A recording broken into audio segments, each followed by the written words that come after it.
But this type of this content right here, I like Chuck Palahniuk, but this brand of content, Grab water. stuff that you would call content, because in the past, listening to some drug addict talk about how they got arrested for whatever, this is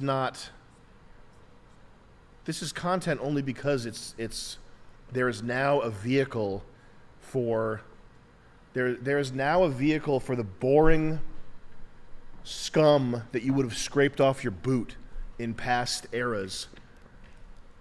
Like this is not good enough, it's not compelling enough, it's not interesting enough, it's not redemptive enough.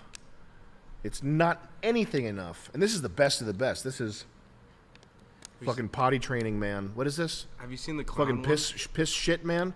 Under my boot, man. Soft White Underbelly. This is the best of the best. I'm talking about content, Chris. Okay. I'm waxing philosophical. I'm putting on my Andrew Schultz hat. You're whacking. I'm making a serious point right here. And this serious point, I want you to retweet this and get me Reddit karma for this. But what I'm saying is, this is the best of the best. Soft White Underbelly. And if you're making content, what is content? Content is all the shit that I step on with my boot when I'm brutalizing poor people and I'm stepping on guts out in the street. Okay? And there's scum on my shoes. And I go into Walmart and I see people that are 17,000 pounds shitting openly on the floor, and then scooping the shit up and eating it and gobbling it and smearing it on their face like it's makeup, and licking shit off their fingers and crawling up to me. Poor people crawl up to me on their hands and knees, and they reach for my belt buckle and they say, "Please, sir, may I have a crumb? Please, sir, may I have a crumb?"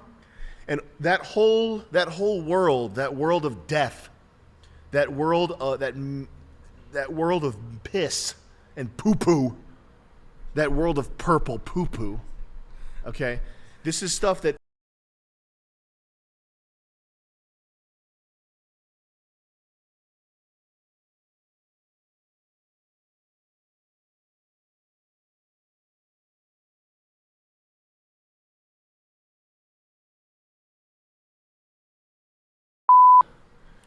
in a target at a firing range and then tell this man, "Sorry, have a nice day."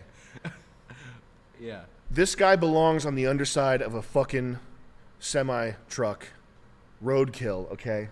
What if his tattoo said, But instead, he's Huggies? in a 23... Yeah, his tattoo should say Huggies. He's in a 23-minute long video that carries interest all the way here till the end, because people are eating this. Here's the most interesting part. People are watching this while they're eating food that comes out of bags. So that's the soft white underbelly that they're talking This is about. the soft white underbelly right here. And this is how I feel about all content, including my own. People will say, "Oh, he's hypocritical. He says he talks trash." No, streaming in general, this format sucks. And I think that there's a value to some of it. I like I'll listen to certain episodes of Rogan. I'm not saying the whole medium is shit. I'm just saying that post-COVID, post people being indoors, looking for something to do, and diving deeper into their phones and their accounts, this explosion of content is, I think the closest thing to it would be in Do Androids Dream of Electric Sheep? He has a term called kippleization. So, Philip K. Dick, the word kipple, is it?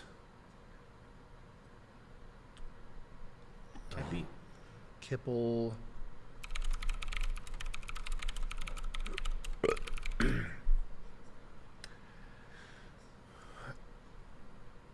Kipple, in Do Androids Dream of Electric Sheep, is the clutter of useless junk that reproduces when your back is turned.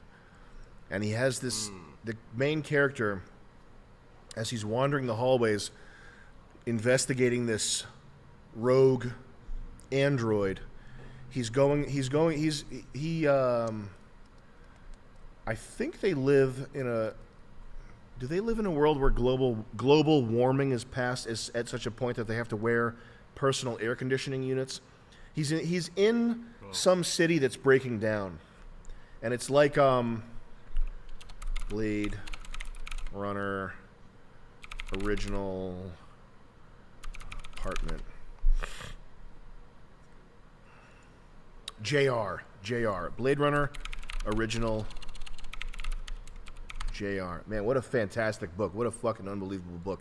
J.F. Sebastian.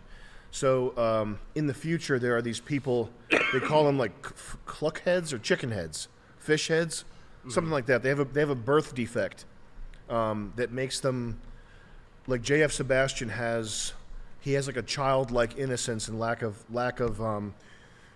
reasoning about him, and he is taken advantage of by these androids, and I think they kill him too. And I think the point that Philip K. Dick is making in the book is that these hyper advanced replicants, these things that are made to resemble humans, they have less humanity. They have less of what makes. They have less of what is important about humanity than this retarded guy. And the retarded guy brings in a spider, and it's at this point in the future where the world is in such shambles that animals no longer exist. There's like they're all extinct. Okay. There are handfuls of them in nature, and people buy fake synthetic animals for bragging rights to show off to their neighbors. But the chicken head, the guy with this birth defect, finds a real spider, and he like treasures it. He brings it in, he brings it inside, and he's like, "Hey, Mr. Spider, what can I do to help you?" Because it's this. It's one of the last remaining animals that he found. He found this thing that shouldn't exist, like this precious life. And the androids are like, they're laughing and they're sociable, but they start torturing the spider and like pulling its legs off. Okay. And that's the point where, like throughout the book, you're wondering what Philip K. Dick's take is, because the androids, they have complex thoughts, and they're saying things like, "Well, am I human too?" But then the scene comes where they just torture this spider to death, and you know that the fucking... Are we losing people or gaining people? We're losing people. Oh, we got 3K now. Oh, really? Yeah. What the fuck do you guys want to hear about this crap for? But in the book, Kipple is this avalanche of junk that multiplies and replicates when you don't look at it, and it's just entropy. It's just how when attention is not paid to something, entropy increases,